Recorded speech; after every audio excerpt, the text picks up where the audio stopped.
লোহার খাঁচায় 4 সন্তান নিয়ে রাস্তায় ঘুরছেন মা।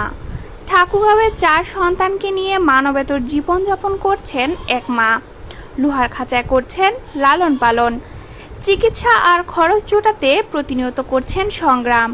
অনিশ্চিত হয়ে পড়েছে শিশুদের ভবিষ্যৎ। খরচ জোগাড় করতে লোহার তৈরি খাঁচার মতো ঠেলাগাড়িতে 13 মাস বয়সী 3 যমজ শিশুকে নিয়ে রাস্তায় রাস্তায় ঘুরে বেড়াচ্ছেন মা। তার পাশে হাঁটছেন আরেক 3.5 বছর বয়সী কন্যা।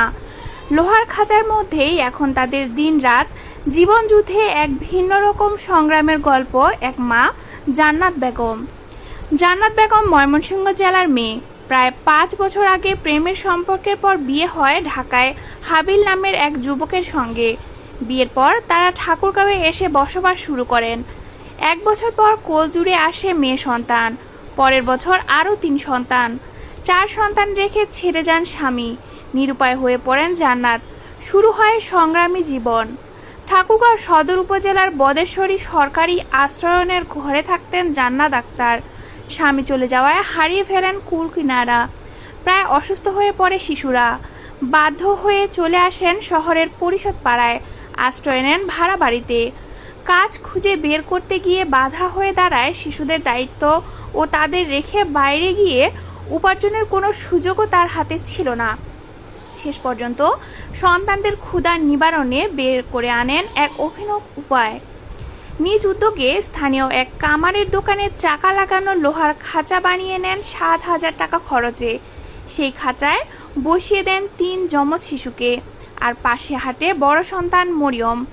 রাস্তা রাস্তায় ঘুরে ঘুরে সাহায্য তোলেন তিনি।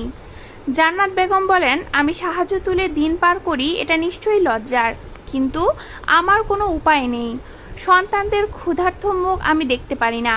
অনেকে আমার সন্তানদের কিনে নেয়ারও প্রস্তাব দিয়েছে, লাখ লাখ টাকা দিতে চেয়েছে, কিন্তু সন্তানের প্রতি মায়া কখনোই টাকার কাছে হার মানেনি। তিনি জানান, আয় খুব সীমিত, তাই শিশুদের পর্যাপ্ত খাবার কিংবা পুষ্টিকর কিছু খাওয়াতে পারেন না।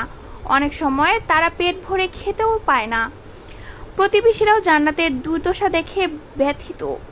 প্রতিবেশী শ্যামল বলেন, একজন নারীর পক্ষে এত ছোট ছোট 4টি সন্তান লালন পালন করাই খুবই কঠিন, কিন্তু জান্নাত তাদের মানুষ করার পাশাপাশি রাস্তায় নেমে উপার্জনের চেষ্টা করছেন।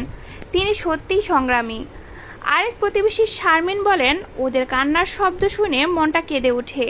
কি অমানবিক জীবনযাপন করছে তারা, অথচ সমাজের ধনী মানুষরা অনেক ক্ষেত্রে সাহায্য করেন, কিন্তু জান্নাতের পাশে সেভাবে কেউ এগিয়ে আসেনি। এই করুণ বাস্তবতা সম্পর্কে জানতে